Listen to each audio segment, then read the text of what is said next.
नमस्कार सभी को। आज हम अपने वीडियो में चलते हैं कि हिंदी काव्य में हमने क्या क्या पढ़ लिया था। हमने आपका सिद्ध साहित्य पढ़ लिया था, है ना। उससे पहले हमें क्या क्या किस किस यूनिट में क्या क्या पढ़ना है ये जानकारी मैं आपको पहले यूनिट में दे चुकी हूँ। और उसमें अब आपको पढ़ना है आगे उसी श्रृंखला में सिद्ध साहित्य की विशेषताएं। सिद्ध साहित्य क्या होता है ये मैं आपको अपनी पिछली वीडियो में बता चुकी हूँ। अब सिद्ध साहित्य की विशेषताएं कौन कौन सी होती है ये मुख्य रूप से आपको जानना है। तो सबसे पहली विशेषता आती है हमारी अर्धमागधी अपभ्रंश भाषा। तो यानी कि सिद्ध साहित्य जो लिखा गया था वो हमारा किसमें लिखा गया था? अर्धमागधी अपभ्रंश भाषा में। सेकंड विशेषता हमारे पास आती है चिंतन पक्ष को बल ना देना और साधना पर बल देना। उन्होंने क्या किया है? चिंतन पक्ष को बल नहीं दिया है, उन्होंने केवल साधना को फोकस किया है। थर्ड है हमारा गुरु के महत्व को स्वीकार करना। उन्होंने बताया है अपने साहित्य में कि गुरु के महत्व को वरीयता दी जाए।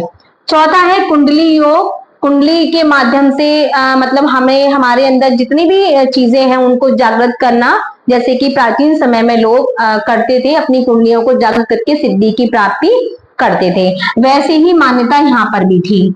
अगला है पौराणिक मान्यता। पौराणिक मान्यताओं का उन्होंने विरोध किया है, खंडन किया है। और अगला है सिद्धि की प्राप्ति। सिद्धि की प्राप्ति जब ही हो सकती है, उनका कहना था कि जब हम अपनी कुंडलियों को प्रॉपर तरीके से यानी कि पूरी तरह से हम जागृत कर लेते हैं तभी हम सिद्धि की प्राप्ति कर सकते हैं। और जब हमें पूर्णतः सिद्धि की प्राप्ति हो जाती है तब हम क्या करते हैं? हम मोक्ष की प्राप्ति कर सकते हैं। ठीक है, यानी कि हमें निर्वाण की प्राप्ति हो जाएगी। अगला है जाति प्रथा का विरोध। उन्होंने ऊंच नीच सबका विरोध किया है, कोई जाति पाति नहीं मानते थे वो लोग, और सब जातियों के लोगों को अपने उसमें मतलब प्रवेश उनका था। लेकिन दो भागों में वर्णन होने के कारण कहीं पर सन्यासियों विरक्त का था तो कहीं पर सब तरह के लोग उनके वर्ग में शामिल हो सकते थे। लेकिन जाति प्रथा का ऐसा कुछ भी वहां पर नहीं था कि इस जाति का व्यक्ति है तो हम इसको यहाँ पर अपने में प्रवेश नहीं देंगे, ऐसा उनके यहाँ नहीं था। अगला है रहस्यवादी भावना। तो उन्होंने और उनके जो काव्य जो हम पढ़ेंगे, जब हम उनका काव्य पढ़ते हैं तो रहस्यवादी भावनाओं से उनका काव्य क्या कहते हैं हमें देखने को भरपूर मात्रा में मिलता है। तो ये हमारी हो गई सिद्ध साहित्य की विशेषता है।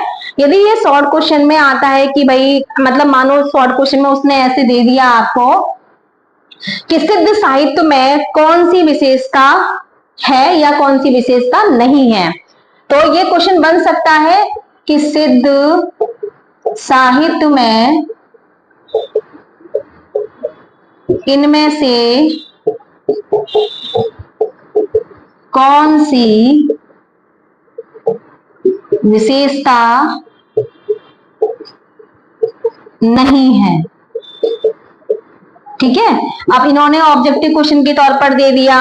अब वो कह रहा है कि नहीं है, नहीं में अब वो कह सकता है सबसे पहले आपको हो सकता है चिंतन पक्ष को बल देना या बल ना देना, फिर लिख देगा वो गुरु के महत्व को स्वीकार करना, फिर तीसरा उसने लिख दिया कुंडली योग। तो तीन विशेषताएं तो सिद्ध साहित्य में है ही है। अब चौथी विशेषता हो सकता है वो ऐसी विशेषता आपके सामने रख दे कि जो कि सिद्ध साहित्य की ना हो, जो कि जैन साहित्य की हो या आपके किसी और साहित्य की हो। तो आपको इन विशेषताओं की जानकारी होना जरूरी है जिससे कि आप इस क्वेश्चन को सही मार्क कर पाए। धन्यवाद।